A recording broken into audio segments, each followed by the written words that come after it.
Okay, so have you ever noticed how those old Gothic stories, the ones with like creepy castles and spooky secrets, they kind of stick with you? Yeah, totally. Like, there's just something about those classic Gothic themes, that sense of dread, the unknown.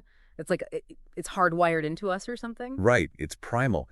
And what's wild is how those same elements can pop up in places you'd least expect. Like, who would think a 1960s thriller like Psycho would be practically dripping with Gothic vibes? Oh, absolutely. I mean, on the surface, you've got this, seemingly straightforward suspense film, but underneath, it's pure Gothic horror. And that's what we're going to dig into today, how Hitchcock took those classic tropes and, like, spun them into something totally new and terrifying. Love it.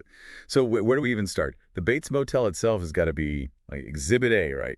Definitely. I mean, it's practically a character in itself, just like those crumbling castles you find in Gothic lit. Isolated, mysterious, and our source, Silver Screen Classics, even points out the way Marion stumbles on it in that downpour. Yeah, that whole driving through the storm thing. It's that classic image of the traveler seeking refuge, completely oblivious to the nightmare that awaits. And I think that's what makes it even creepier, because it's not some, like, medieval castle. It's this roadside motel. It could be anywhere, which makes it way more unsettling. Totally. It's like that contrast between the ordinary facade and the hidden darkness underneath. And speaking of hidden darkness, Norman Bates, he's a whole other layer of Gothic goodness. Oh, for sure. He's like the textbook definition of a Byronic hero, that brooding loner, mysterious past. And let's not forget those intense mommy issues, right? Right. But what Hitchcock does so brilliantly is he makes us sympathize with Norman, at least at first. He draws us in with that awkward charm, that vulnerability. Until he totally flips the script and we're like, wait, is this dude sinister or what? Exactly. It's like the slow burn, and as those glimpses into his psyche become more and more disturbing, we start questioning everything. And we can't forget Marion Crane in all of this. She's our classic Gothic heroine, thrown headfirst into this web of danger. Oh, yeah. She's got that vulnerability, but also this independent streak. I mean, she steals that money, she breaks the rules, which kind of sets this whole chain of events in motion. And that moment, she arrives at the Bates Motel. Total point of no return. It's like, bam, the Gothic trap is set. And then, of course, things get, well, a little messy. Yeah, let's just say Hitchcock wasn't afraid to get a little dark. I mean, the corpses, and not just your average run-of-the-mill corpses either. Norman's whole taxidermy hobby. It's like Hitchcock is exploring this morbid fascination with death and decay, but also with preservation.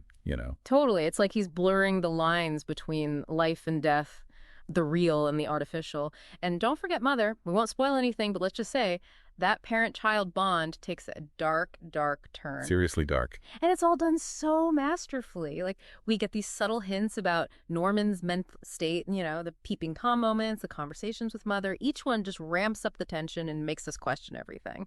It's like Hitchcock is playing with our expectations the entire time. You think you know where it's going, then bam, he pulls the rug out from under you.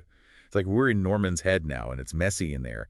But it's not just, implied. Hitchcock actually plants the theme of a troubled mind right there in plain sight. Oh, yeah, duality. It's all over Psycho. I mean, obviously, You've got Norman and Mother, but, think about the Bates Motel itself. What about it? It's just a motel, right? Right, but even the name Bates, it's like this perfectly normal word, but it also has this, like, underlying sense of danger. Oh, wow. I never thought of it like that. Like bait, right, to lure in unsuspecting victims. It's this subtle but effective way of foreshadowing what's to come. Okay, yeah, that's creepy. So we've got the name, then there's the whole, like, contrast between the motel itself and the mansion. Oh, yeah, that too. It's like this constant visual reminder that things are not what they seem. You've got this attempt at modernity, at a fresh start with the motel and its amenities, but then looming over it all is this, like, decaying reminder of the past. And the past just won't die. Speaking of which, one of the things Psycho really nails is that whole Gothic idea of guilt and punishment. Like, Marion steals the money, which is obviously wrong. But does that justify what happens to her? Well, that's the million-dollar question, right? And the brilliance of Hitchcock is that he doesn't give us a straight answer. Right. He leaves it open to interpretation. Like, was it fate? Was it divine retribution? Or was it just a string of really, really bad luck? Or was it Hitchcock himself, messing with our minds, making us question everything? Exactly. He's playing with those deeper anxieties we all have about guilt and consequence.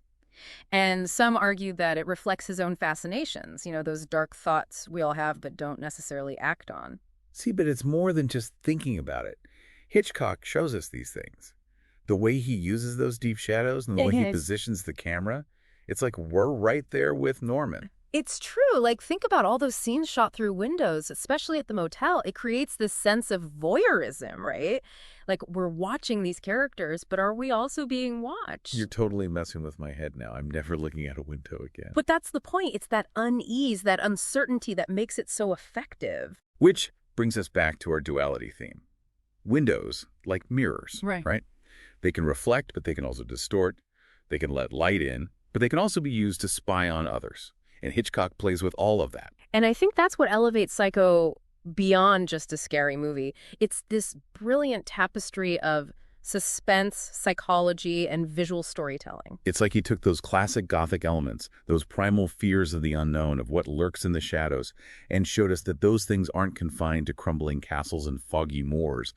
They're right here, right now, lurking beneath the surface of everyday life. And sometimes those everyday places and those everyday people can be the most terrifying of all. So much to unpack with Psycho. We've got the setting, the character. Those themes of duality and guilt. Right, but then there's the big question. Why are we still talking about this movie? It came out over 60 years ago. That's the thing about masterpieces, isn't it? They transcend their time.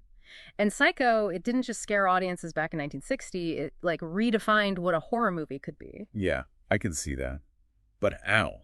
What made it so groundbreaking? Well, for one thing, it brought those Gothic sensibilities into a modern setting. I mean, we're not dealing with, like, vampires and werewolves here. Right. It's a motel, not a medieval castle. Exactly. It's those everyday anxieties, the fear of the unknown, but also the fear of, like, what's hidden beneath the surface of the ordinary, of ourselves even. And that's terrifying. Yeah. To think that those dark impulses could be lurking anywhere, behind anyone's eyes. And Hitchcock, he just nails that sense of unease, that slow burn suspense that just gets under your skin. It's true. He takes something as simple as like a shower and turns it into this incredibly suspenseful, terrifying scene. That's the brilliance of his visual storytelling. He doesn't need gore or jump scares. He can create terror with just a few well-placed shots, the right music cue. Yeah, and that music, those screeching violins, you hear that and you just know something bad is about to happen. It's iconic. And it's just one example of how Psycho's influence extends beyond just horror movies. It's seeped into our collective consciousness. So true. It's like everyone knows that shower scene, even if they've never seen the movie. And Norman Bates himself, he's become this kind of like pop culture archetype, that quiet, unassuming guy who turns out to be, well, a lot more complicated. The original Psycho. Yeah. It's chilling. And it reminds us that appearances can be deceiving, that sometimes the most terrifying monsters are the ones we least expect. Which brings us back to our deep dive.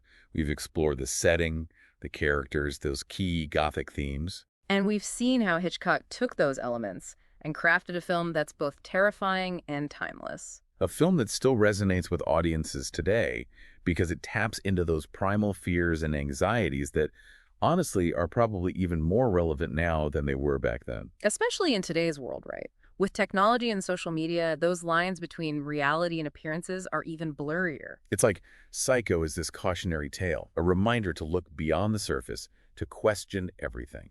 And to never underestimate the power of a good old-fashioned psychological thriller. So I guess the question is, if Hitchcock were making Psycho today, what modern anxieties would he exploit? What would the Bates Motel look like in the age of online dating and Airbnb? Ooh, now those are some chilling thoughts to ponder. And with that, we'll leave you to your own deep dive. Sweet dreams.